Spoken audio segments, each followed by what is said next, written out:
268 personel gabungan diterjunkan, proses eksekusi lahan di Gunung Malintang Ambon berjalan aman.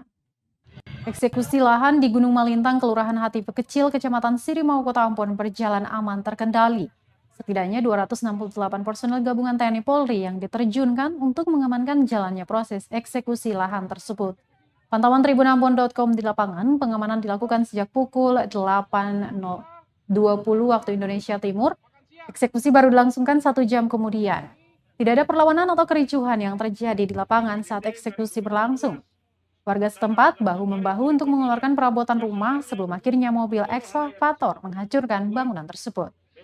Kabak Ops Polresta Ambon AKP Teddy menyebutkan proses eksekusi berjalan dengan lancar meski ada adu mulut namun bisa diselesaikan.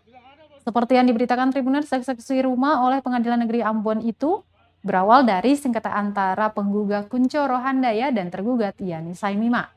Kuasa hukum Rosjen Alvaris menyatakan proses perkara ini sudah disidangkan sejak 2015 antara kliennya Kuncoro Handaya dan Yani Saimima dengan beberapa kawannya yang juga menempati lahan seluas kurang lebih 2.382 meter persegi itu. 8 personil gabungan TNI Polri. 200 bro? 68 gabungan TNI Polri. Gabungan TNI Polri ya. Sejauh ini jalannya gimana Pak? Ada perlawanan itu?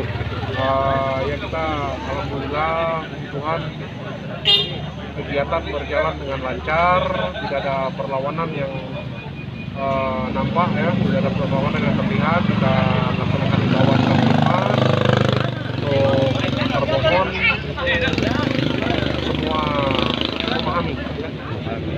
Pak, tadi saya lihat sempat ada perlawanan tadi kan? Nah, itu cuma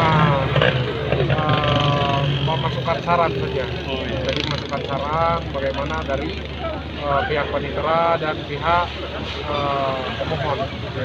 Jadi tadi mau meluruskan, ya, sudah selesai disampaikan. Silakan kalau memang ada yang mau berproses nanti ya di pengadilan semua.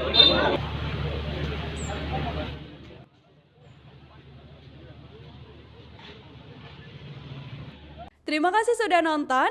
Jangan lupa like, subscribe, dan share ya.